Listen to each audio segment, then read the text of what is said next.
So we thought you might be interested in automatic defibrillators and how they work, so we've invited in Edward Tane from St. John Ambulance. Thank you very much for coming in. You brought little Annie, as well as an automatic defibrillator. So in a real-life situation, if somebody needed this, they would just drop all of a sudden on the floor right in front of you.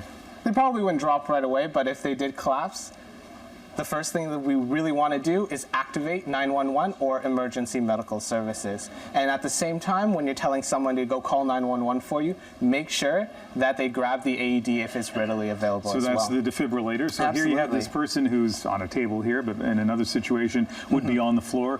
There's a certain amount of panic around. Absolutely. You come running to me and you've picked up the defibrillator. It looks like this. Absolutely. Next step is I just start unzipping it and start to work it. Absolutely. So if you take first aid training, one of the things we'll teach you is to check to see if this person is breathing or not. And if they're not breathing, apply the AED. But the great thing about this defibrillator is if you were to apply this AED on a conscious casualty like yourself right now, it would not shock you. This device is very, very safe, and it's looking for 2 very specific heart rhythms. So even if you've never taken a first aid course, as long as you follow the directions, it should be relatively easy to use. Okay, so let's replicate that situation. Absolutely. You've brought this to me. I start by unzipping it, and people who have taken first aid know they should also make sure that the person isn't choking, try to figure out what the problem is. But let's assume the person is not breathing. Absolutely. We haven't felt a pulse. So it's pretty obvious to me there's a green button, I press it. Go ahead. So I do that. Begin by removing all clothing from the patient's chest. Okay, so clothing if needed. So we're going to make it simple here, but again, in a real-life situation, taking off, exposing the chest might take a little bit of work, right? Absolutely, and that's why we provide scissors as well. When the patient's chest is bare, remove protective cover and take out white adhesive pads. Okay, so this is the protective cover. Yep. These are the white adhesive pads. I mean, I'm terrible at following directions, but there's no way to misunderstand what this is about, right? So I pull this out. Remove protective cover and take out white.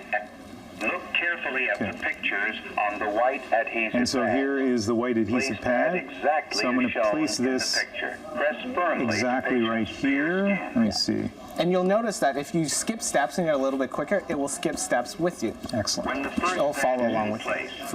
Look carefully at the picture on the second pad. Which is right here. The second pad from the yellow plastic liner. Place pad exactly as shown in the picture. So exactly as shown in the picture. The patient's bare skin. So I'm going to put it down right on here. the sticky part right there. Whereabouts? Right here? Yeah. Okay.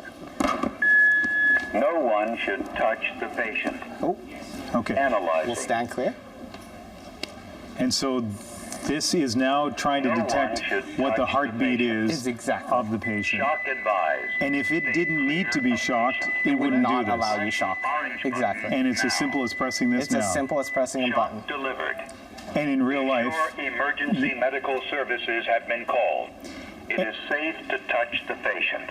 And in real life, you would see the body move as you do sometimes on TV shows. Absolutely, absolutely. But it's very safe to use. And it also coaches you CPR, so if you don't mind pressing the I button for me as well. Okay. Place the heel of one hand in the center of the chest. Right about here? Between the nipples. Yes. Place your other hand on top of the first. Push the chest down firmly 2 inches.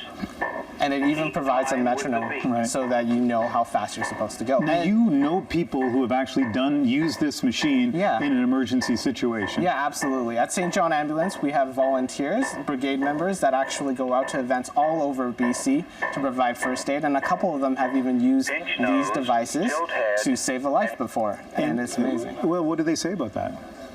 About you actually having used this to save a life. It must be an incredible experience. Absolutely, and most of the time when something like this happens, like you mentioned before, panic sets in. With this device, as it talks you through it, it really calms you down. It's as if an instructor is standing right next to you. I actually answered it once or twice. Yeah, exactly, and it's guiding you through, so at the end of it, they're like, wow, that was not as bad as they thought it would be. All they had to do was follow the instructions, and it even calmed them down in that nervous situation. And if they haven't called 911, it also tells you to call 911 at that point as well. They're in shopping malls, they're in rinks, as we know. We even have some at work. You know what? I don't know where they are here. I guess we need to find out. Absolutely. And one of the things that we generally say, as an instructor, I've had the pleasure of teaching thousands of students at St. John Ambulance, and the hardest step for most of them is the first step, taking charge, knowing knowing where the AED is and being comfortable using the AED. And so that's our goal at St. John Ambulance, to really bring awareness and make sure that you understand exactly how easy this device is to use. The problem in our show is too many people would take charge, but we managed to get that done. Edward Tane, thank you very much. It's a pleasure. Yeah.